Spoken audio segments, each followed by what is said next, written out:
Y para iniciar este acto vamos a invitar a subir al compañero Santiago Lupe del Estado español, del grupo Clase contra Clase.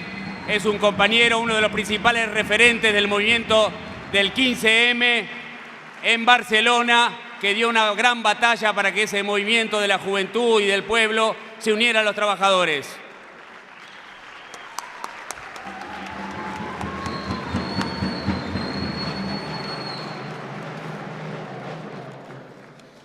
Buenas tardes, compañeros y compañeras. Bueno, una de las principales discusiones de la conferencia fue precisamente sobre la situación europea.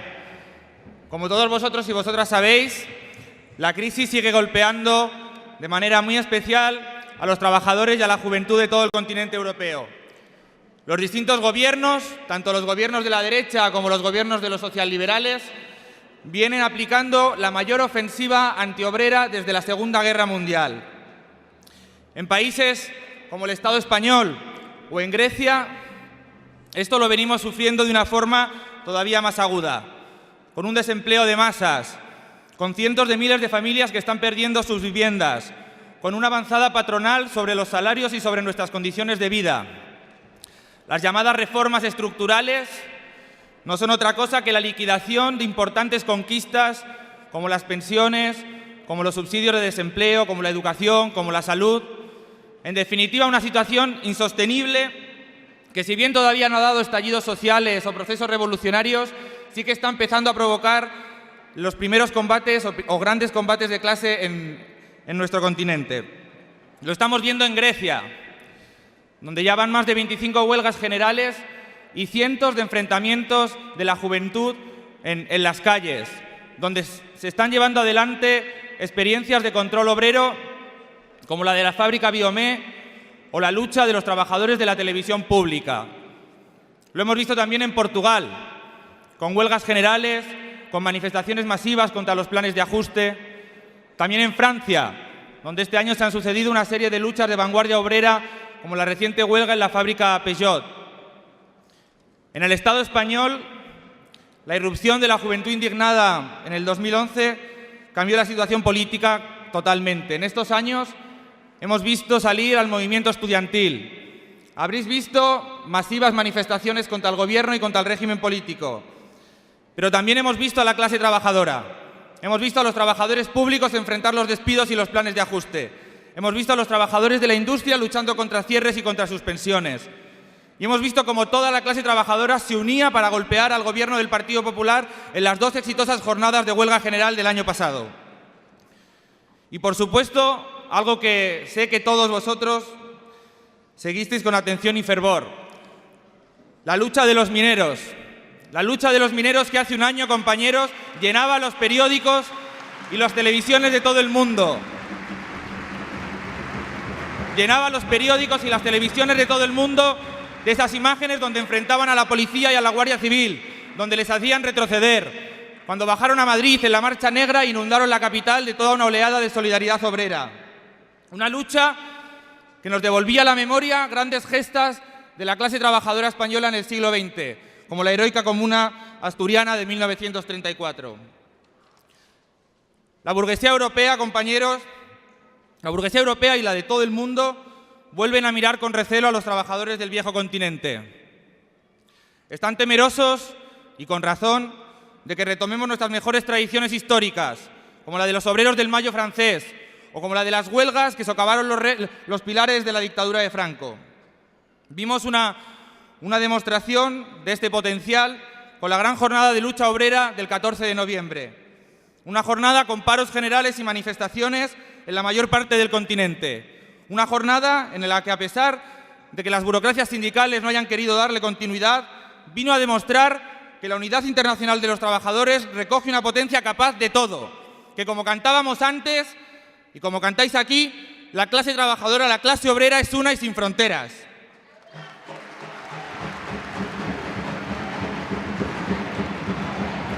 Es una y sin fronteras. La clase obrera es una y sin fronteras. La clase obrera es una y sin fronteras.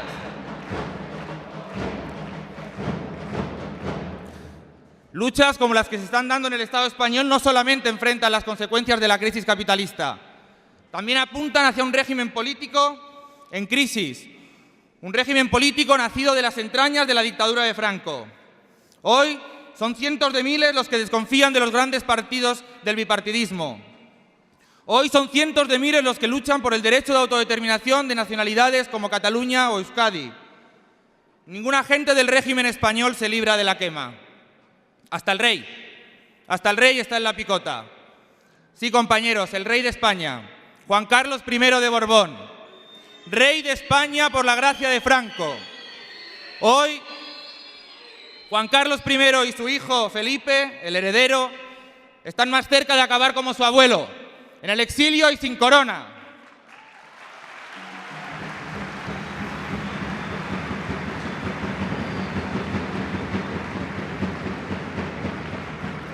Pero esta degradación de las democracias europeas no es un fenómeno exclusivo del Estado español. Hemos visto en Italia o en Grecia la imposición de gobiernos tecnocráticos. En Grecia, la política represiva contra los que luchan es cada vez más dura.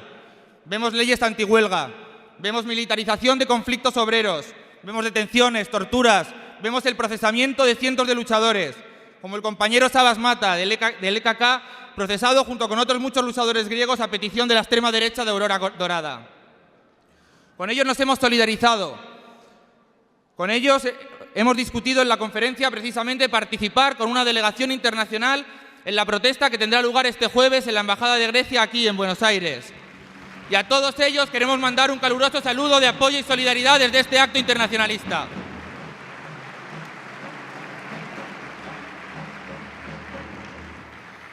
Esta combinación de crisis económica y de crisis política, ante esta situación se están presentando 4 alternativas. Por un lado, la que se viene imponiendo por las burguesías del continente, una gran ofensiva obrera y antipopular, combinada con los intentos por apuntalar a aquellos regímenes políticos en crisis. Por derecha también se vienen fortaleciendo grupos de la extrema derecha, que quieren conducirnos a una salida populista de derecha.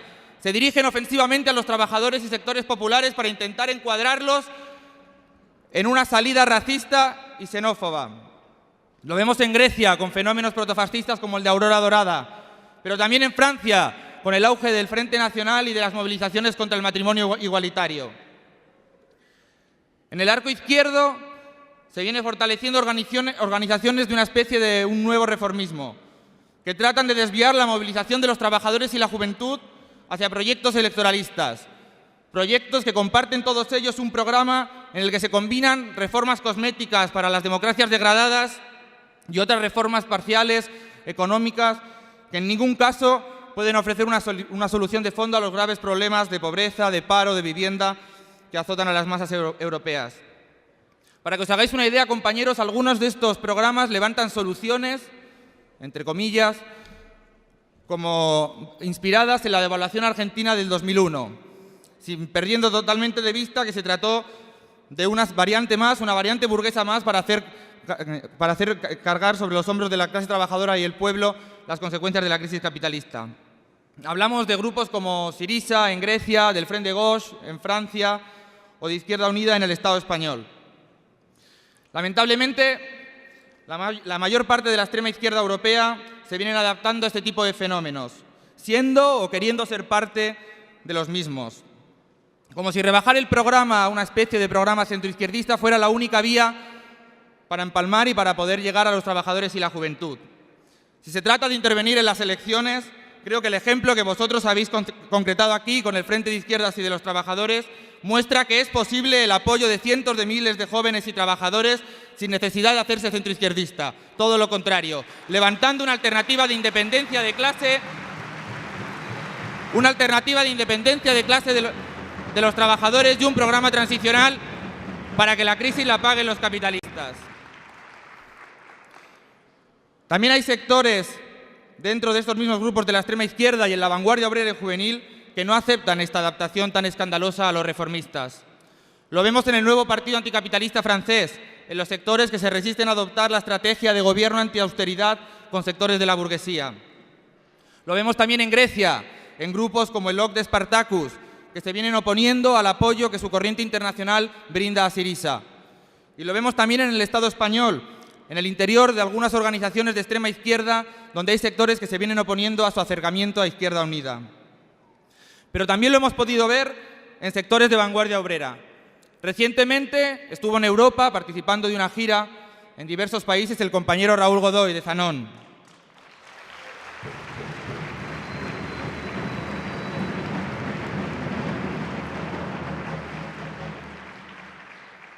En esta gira, con el compañero Raúl Godoy, pudimos entablar relación con sectores obreros que ven en aspectos claves del programa transicional contra la crisis, como la ocupación de aquellas empresas que cierran y su puesta a producción bajo control obrero, una posible salida a la actual crisis industrial que azota al continente. En Grecia el compañero pudo verse y compartir con los trabajadores de Biomé, de la empresa bajo control obrero del país heleno.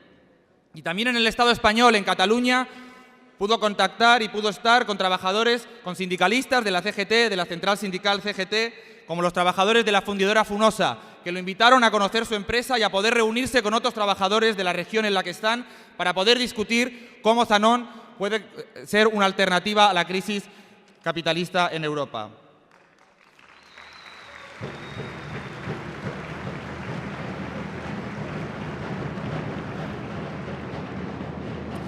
En esta conferencia, como decían los presentadores, hemos aprobado el lanzamiento de un movimiento por la construcción de una internacional por la Revolución Socialista Cuarta Internacional.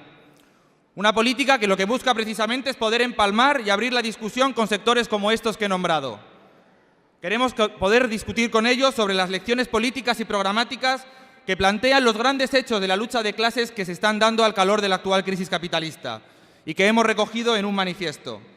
Los grupos y militantes de la FT en Europa y en el resto de los países tenemos el importante reto por delante de poder avanzar en la discusión y en la experiencia común con aquellos sectores, con los sectores más de izquierda que dé la propia realidad, para poder así forjar partidos revolucionarios en cada país y poder levantar una internacional por la revolución socialista que para nosotros, camaradas, no es otra que la refundación de la Cuarta Internacional. Muchas gracias.